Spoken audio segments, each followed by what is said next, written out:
Book of Heaven, Volume 6, Part 10. July 20th, 1905. When the soul is not faithful to the will of God, God ceases his designs upon her.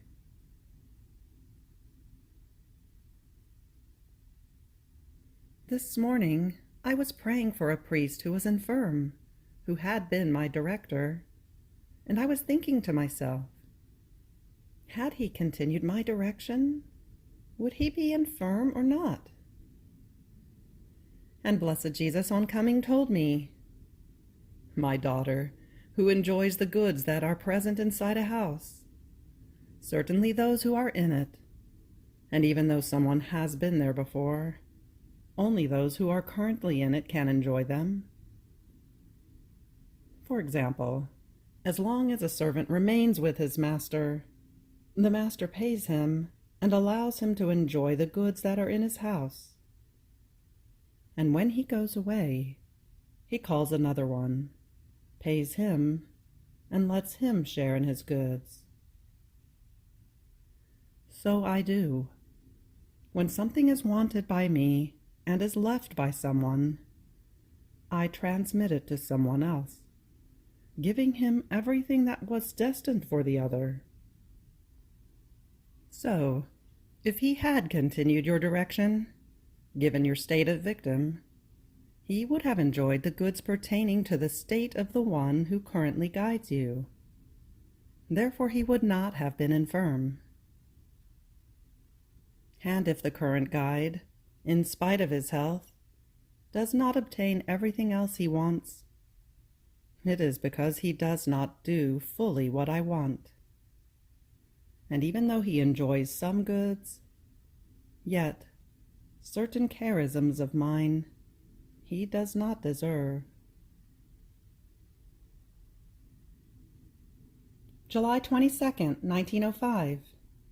God does not look at the work, but at the intensity of love in working. I was feeling annoyed for being unable to make certain mortifications, as it seemed to me that the Lord abhorred me, and therefore he would not permit me to do them. And blessed Jesus came and told me, "My daughter, the one who really loves me, never gets annoyed about anything, but tries to convert all things into love. For what reason did you want to mortify yourself? Certainly for love of me. And I say to you, for love of me, mortify yourself, and for love of me, take the reliefs. And both one and the other will have the same weight before me." The weight of any action, be it even an indifferent one, increases according to the dose of love it contains, because I do not look at the work, but at the intensity of love that the working contains. Therefore I want no annoyance in you, but always peace, because in annoyances, in disturbances, it is always the love of self that wants to come out to reign, or the enemy to do harm. August 9th, 1905. Effects of peace and of disturbance. Continuing in my usual state, I was feeling a little disturbed, and blessed Jesus on coming told me, "My daughter, the soul who is at peace, and whose whole being tends completely into me, drips with drops of light that fall upon my garment and form my ornament. On the other hand, the soul who is disturbed drips with darkness that forms the diabolical ornament. Not only this, but disturbance impedes the course of grace and renders it unable to do good." Then he added, "If the soul becomes disturbed over everything, It is a sign that she is full of herself. If she becomes disturbed with something that happens to her, but does not with something else, it is a sign that she has something of God, but there are many voids to be filled. If then nothing disturbs her, it is a sign that she is all filled with God. Oh, how much harm disturbance does to the soul, to the point of rejecting God and of filling her completely with herself. August 17th, 1905.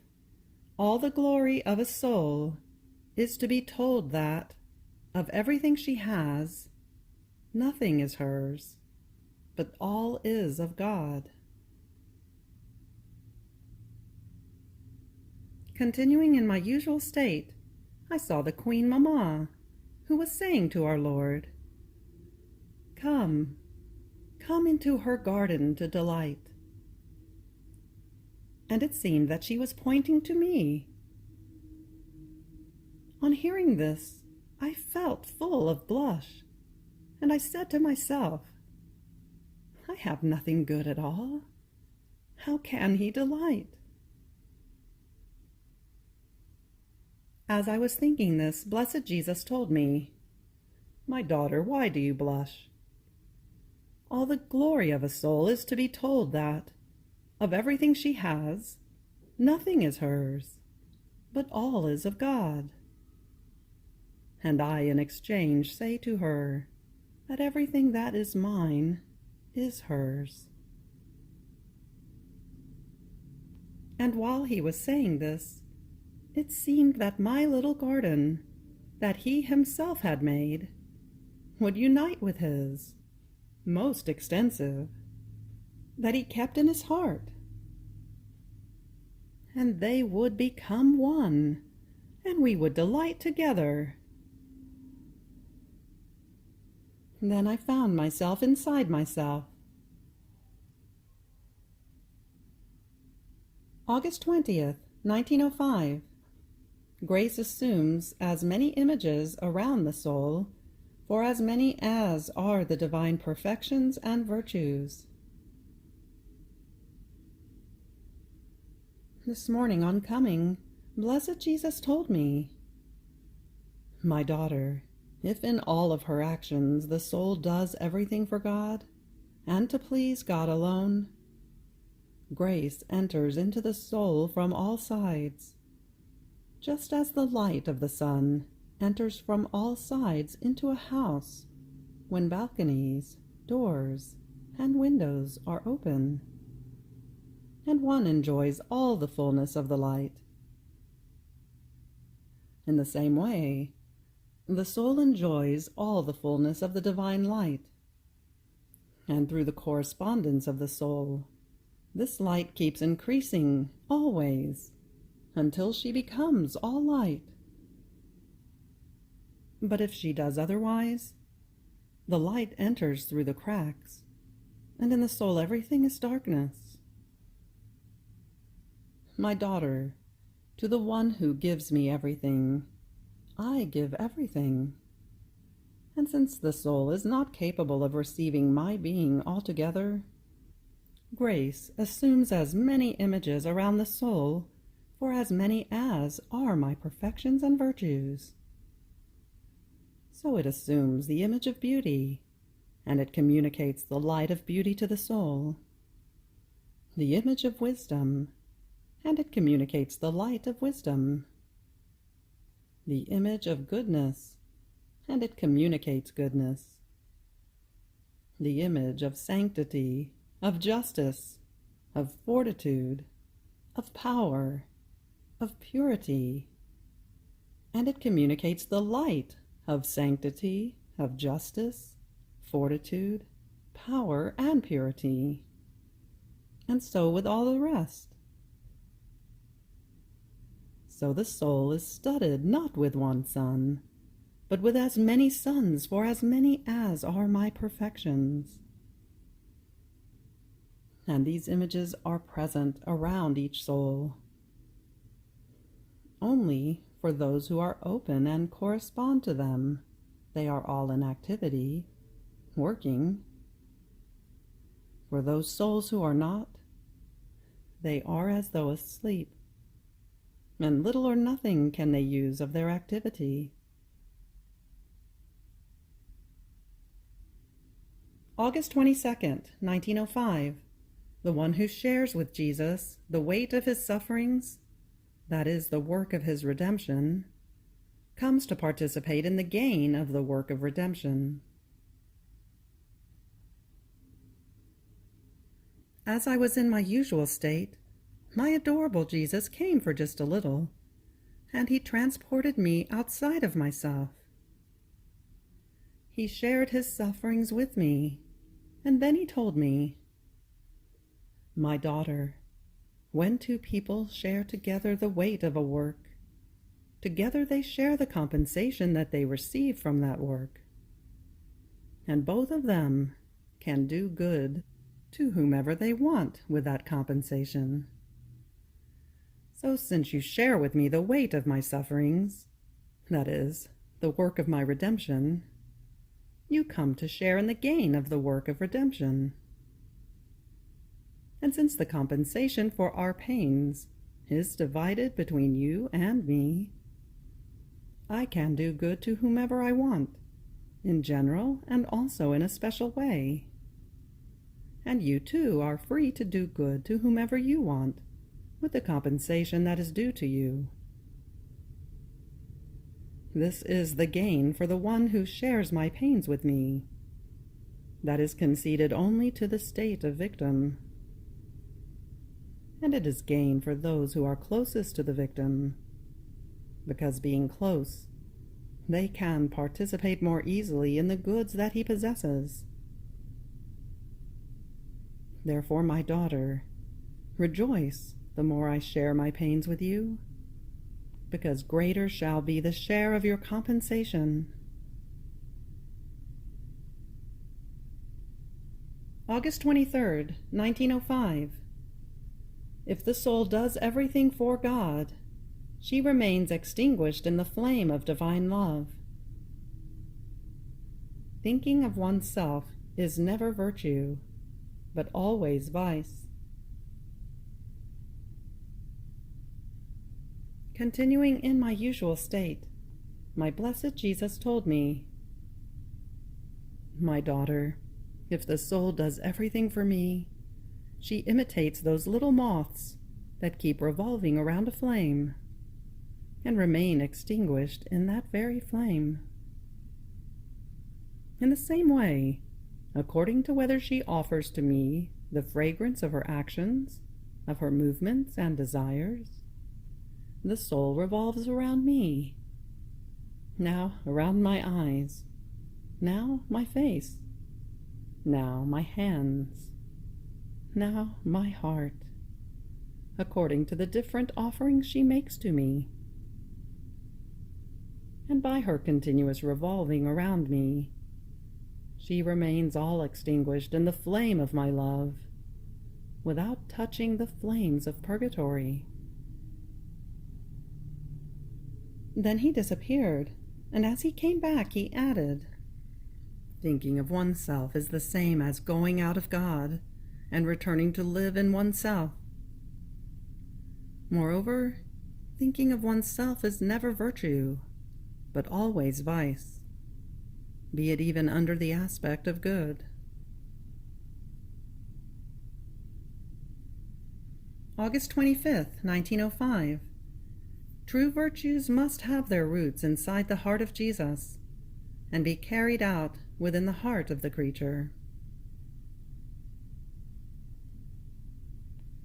This morning on coming, blessed Jesus told me, "My daughter, the soul must reside in my heart, and her very virtues, she must make it so that they have their roots inside my heart and be carried out within her heart. Otherwise, there might be the natural virtues, or those of predilection, that are called virtues at times and circumstances, and are mutable, while the virtues whose roots are fixed inside my heart and are carried out within the soul, are stable and adapt themselves to all times and to all circumstances, and are the same for all. But the others are not, and it happens that they feel an unlimited charity for someone, that is, at one time they are all fire, they make true sacrifices, they would want to lay down their lives. But then someone else comes, perhaps more in need than the first one, and in one moment the scene changes. They become icy. They do not even want to make the sacrifice of listening or saying a word. They are listless, and send him back, embittered and irritated. Is this perhaps the charity whose root is fixed inside my heart? Certainly not. On the contrary, it is a vicious charity, all human, and according to one's own liking, that seems to flourish at one moment, and it withers and disappears at another. Someone else is obedient to someone, submitted, humble. He makes himself a rag, in such a way that the other can do with him whatever he wants. But with another, he is disobedient, recalcitrant, proud. Is this the obedience that comes from my heart, as I obeyed everyone, even my very executioners? Certainly not. Someone else is patient on certain occasions, be they even serious sufferings. He looks like a lamb that does not even open its mouth to lament. But with another suffering, maybe smaller, he loses his temper, he gets irritated, he swears. Is this perhaps the patience whose root is fixed inside my heart? Certainly not. Someone else one day is all fervent. He prays always, to the point of transgressing the duties of his state. But another day he has had an encounter a little disappointing. He feels cold, and he abandons prayer completely, to the point of transgressing the duties of a Christian, the prayers of obligation. Is this perhaps my spirit of prayer, as I reached the point of sweating blood, of feeling the agony of death, and yet I never neglected prayer for one single moment? Certainly not. And so with all the other virtues.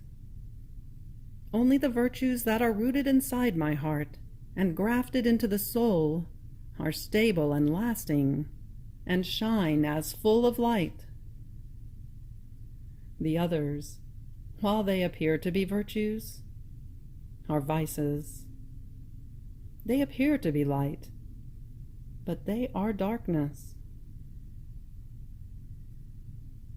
Having said this, he disappeared, and as I continued to desire him, he came back and added, "The soul who desires me always impregnates herself with me continuously, and I, feeling myself impregnated by the soul, impregnate myself with the soul, in such a way that, wherever I turn, I find her with her desires, and I touch her continuously."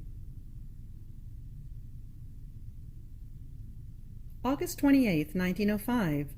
The heart of Jesus binds the human hearts to itself, and they take everything of his heart, even his very life, if they correspond to him. This morning, on coming, my adorable Jesus made me see his most lovable heart. Something like many shining threads of gold, of silver, and red-colored, were coming out from within it, and it seemed that they were forming a net, that thread after thread bound all human hearts.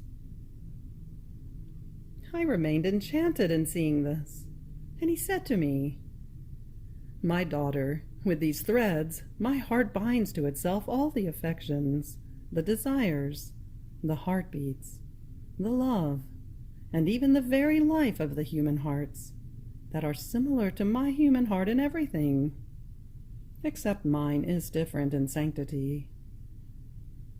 And having bound them, as my desires move from heaven, the thread of desires excites their desires.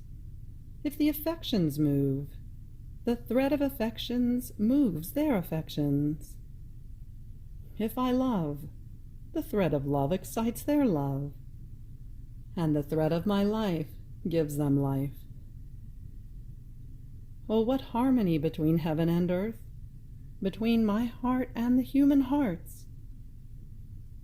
But only those who correspond to me can perceive this, while those who reject me with the effectiveness of their own wills perceive nothing, and render vain the operations of my human heart. September 4th, 1905.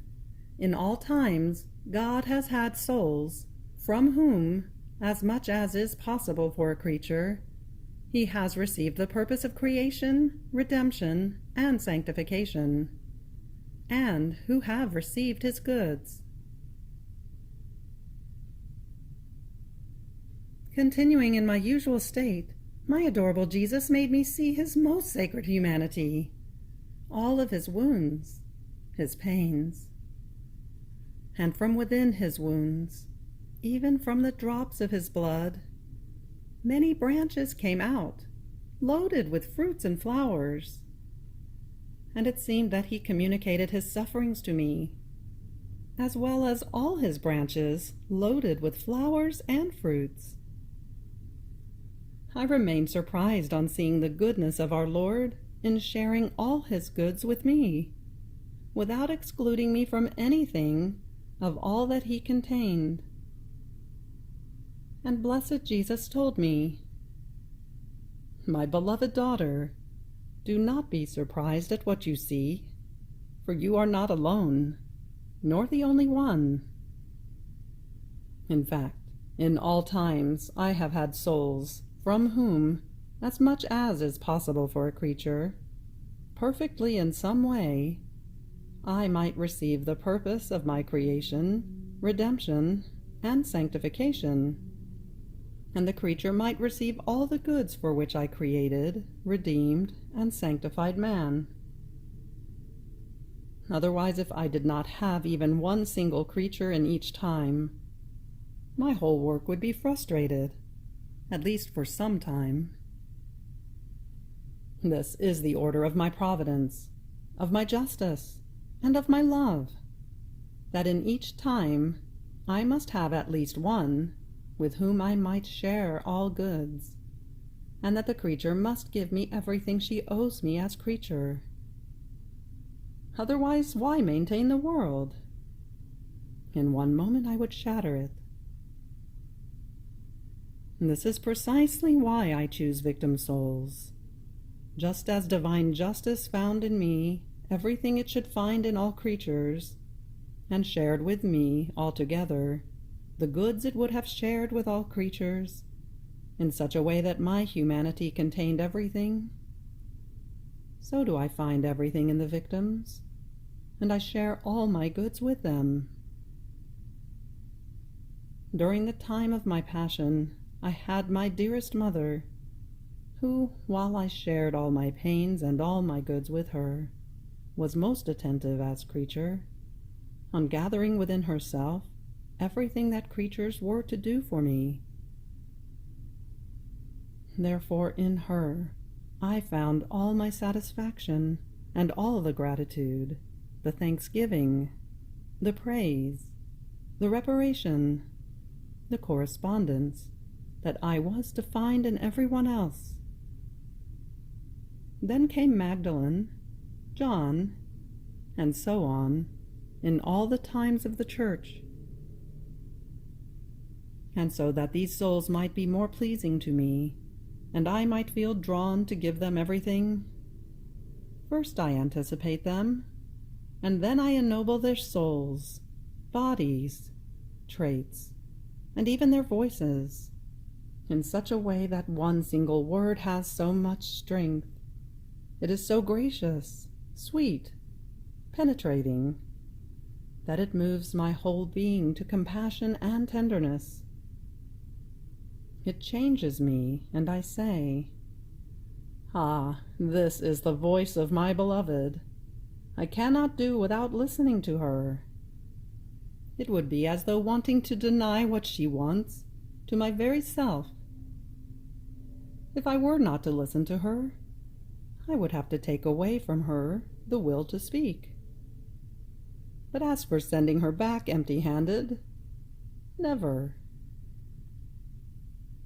So there is such electricity of union between me and her that the soul herself cannot comprehend everything in this life, though she shall comprehend it with all clarity in the next. September 6, 1905. The evil of lack of attention. This morning, after I struggled very much, I saw our Lord crucified. I was kissing the wounds of his hands, and repairing and praying that he would sanctify, perfect, purify all human works, for the sake of what he had suffered in his most holy hands. And blessed Jesus told me, "My daughter, the works that most exacerbate my hands, and that most embitter and enlarge my wounds, are the good works done without attention." In fact, lack of attention takes life away from the good work, and things that have no life are always near to rotting. Therefore they nauseate me. And for the human eye, a good work done without attention is a greater scandal than sin itself. In fact, it is known that sin is darkness, and it is no wonder that darkness gives no life. But the good work that is light and gives darkness offends the human eye so much that it is no longer able to find light, and therefore it finds an obstacle on the path of good. September 8th, 1905. True charity is to do good to one's neighbor because he is an image of God. As I was in my usual state, blessed Jesus came for just a little and told me, "My daughter, true charity is when, in doing good to his neighbor, one does it because he is my image. All the charity that goes out of this sphere cannot be called charity. If the soul wants the merit of charity, she must never go out of this sphere of looking at my image in everything." It is so true that true charity consists in this, that my very charity never goes out of this sphere. I only love the creature because she is my image. And if by sin she deforms this image of mine, I no longer feel like loving her. On the contrary, I abhor her. And I only preserve plants and animals because they serve my images. And the creature must modify all of herself on the example of her Creator. You have reached the end of the Book of Heaven, Volume 6, Part 10. Fiat.